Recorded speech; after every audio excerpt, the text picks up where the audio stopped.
السلام علیکم ورحمۃ اللہ وبرکاتہ۔ دوستو، آج شب قدر کی بڑی مبارک رات ہے، اور آج کی رات میں اکثر لوگوں کا یہ معمول ہوتا ہے کہ صلاۃ و تسبیح کی نماز پڑھتے ہیں، کیونکہ حدیث پاک میں صلاۃ و تسبیح کی بہت زیادہ فضیلت آئی ہے۔ اللہ کے نبی صلی اللہ علیہ وسلم نے اپنے چچا سے کہا تھا، اے چچا، اگر آپ ہو سکے تو روزانہ اس نماز کو پڑھ لیا کرے، اگر روزانہ نہ ہو سکے تو ہفتے میں ایک دفعہ پڑھ لیا کرے، اگر ہفتے میں بھی ایک دفعہ نہ ہو سکے تو مہینے میں ایک دفعہ اس نماز کو ضرور پڑھ لیا کرے، اور اگر مہینے میں بھی پڑھنا نہ ہو تو ہر سال اس نماز کو ایک دفعہ ضرور پڑھ لیا کرے، اور اگر سال میں بھی پڑھنا نہ ہو تو زندگی میں ایک بار ضرور اس نماز کو پڑھے۔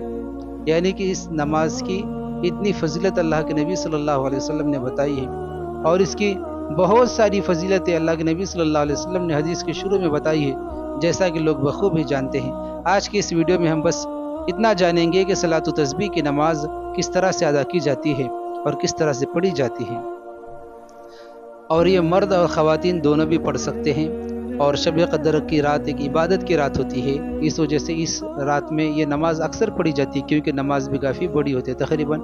گھنٹہ سوا گھنٹہ یا 1.5 گھنٹہ لگ جاتا ہے۔ سب سے پہلے تو آپ کو صلاۃ و تسبیح کی نیت کرنی ہے کہ میں 4 رکعت نفل نماز ادا کرتا ہوں یا ادا کرتی ہوں، صلاۃ و تسبیح کی خاص واسطے اللہ کے رخ میرا کعبہ شریف کی طرف، اللہ اکبر، اس طرح سے آپ نیت کریں، یا پھر آپ دل ہی میں اگر نیت کرتے ہیں کہ میں صلاۃ و تسبیح کی 4 رکعت نفل نماز پڑھتا ہوں، اس طرح سے اگر آپ موٹی موٹی بھی نیت کرتے ہیں تب بھی چلے گا۔ تو نیت کرنے کے بعد آپ کو تکبیر کہنے کے بعد، اللہ اکبر کہنے کے بعد آپ کو ہاتھ باندھ لینا ہے اور ثنا پڑھنا ہے، سبحانک اللہم و بحمدک و تبارک اسمک و تعالی جدک ولا الہ غیرک۔ ثنا ہونے کے بعد آپ کو 15 دفعہ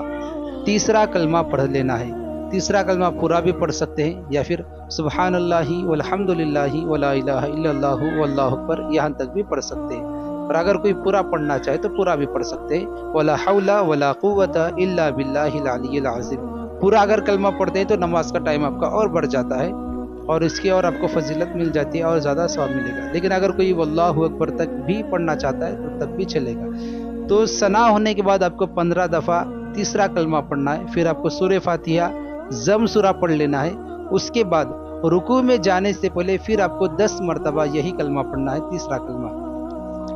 10 مرتبہ پڑھنے کے بعد پھر آپ کو رکوع میں جانا ہے، رکوع میں جانے کے بعد رکوع کی تسبیح پڑھنا ہے 3 دفعہ 5 دفعہ یا 7 دفعہ، سبحان ربی العظیم سبحان ربی العظیم سبحان ربی العظیم۔ رکوع کی تسبیح ہونے کے بعد پھر سے آپ کو یہ کلمہ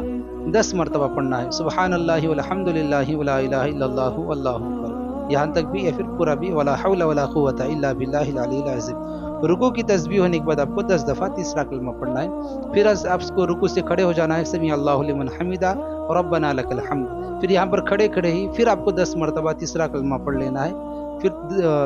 10 مرتبہ کلمہ پڑھنے کے بعد پھر آپ کو سجدے میں جانا ہے۔ سجدے میں جائیں گے تو سجدے کی تسبیح پڑھیں گے، سبحان ربی الاعلیٰ سبحان ربی الاعلیٰ سبحان ربی الاعلیٰ 3 دفعہ 5 دفعہ یا پھر 7 دفعہ۔ لیکن جیسے آپ کی سجدے کی تسبیح ہو جائے گی پھر سے آپ کو 10 مرتبہ تیسرا کلمہ پڑھ لینا ہے، پھر تیسرا کلمہ جیسے ہو جائے گا 10 دفعہ، پھر آپ کو سجدے سے اٹھ جانا ہے، دونوں سجدوں کے درمیان پھر سے آپ کو 10 دفعہ تیسرا کلمہ پڑھ لینا ہے، پھر سے آپ کو سجدے میں جانا ہے، سجدے کی تسبیح کے بعد پھر سے آپ کو 10 مرتبہ تیسرا کلمہ پڑھ لینا ہے، اور اس طرح سے آپ کی پہلی رکعت مکمل ہو جائے گی، اور اس ایک رکعت کے اندر آپ کو پورے 75 مرتبہ تیسرا کلمہ پڑھ لینا ہے۔ اسی ترتیب سے آپ کو دوسری رکعت میں کھڑے ہو جانا ہے۔ دوسری رکعت میں ثنا نہیں ہوگی، تو جیسے ہی آپ کھڑے ہوں گے تو سب سے پہلے آپ کو تیسرا کلمہ 15 دفعہ پڑھنا ہے، اس کے بعد سورہ فاتحہ اور ضم سورہ، پھر رکوع میں جانے سے پہلے 10 مرتبہ پھر سے تیسرا کلمہ، پھر رکوع میں جانے کے بعد رکوع کی تسبیح ہونے کے بعد پھر سے 10 مرتبہ تیسرا کلمہ، پھر رکوع سے کھڑے ہو جانے کے بعد پھر سے آپ کو 10 مرتبہ تیسرا کلمہ پڑھنا ہے، پھر سجدے میں جانے کے بعد 10 مرتبہ سجدے سے اٹھنے کے بعد دونوں سجدوں کے درمیان پھر 10 مرتبہ، پھر آپ کو پھر سے سجدے میں جانا ہے، سجدے کی تسبیح ہونے کے بعد پھر سے آپ کو 10 مرتبہ تیسرا کلمہ پڑھ لینا ہے، پھر یہاں پر اٹھ کر آپ کو اتحیات میں بیٹھنا ہے دوسری رکعت میں، اور اتحیات میں بیٹھنے کے بعد اتحیات پڑھنا ہے، پھر آپ کو تیسری رکعت کے لیے کھڑے ہو جانا ہے۔ پھر پہلی اور دوسری رکعت جس طرح سے آپ نے پڑھی تھی، ہر رکعت میں 75 دفعہ تیسرا کلمہ پڑھ لینا ہے، بالکل اسی طرح سے تیسری اور چوتھی رکعت نماز پڑھ لینا، تیسری اور چوتھی رکعت کو بھی اسی طرح سے آپ کو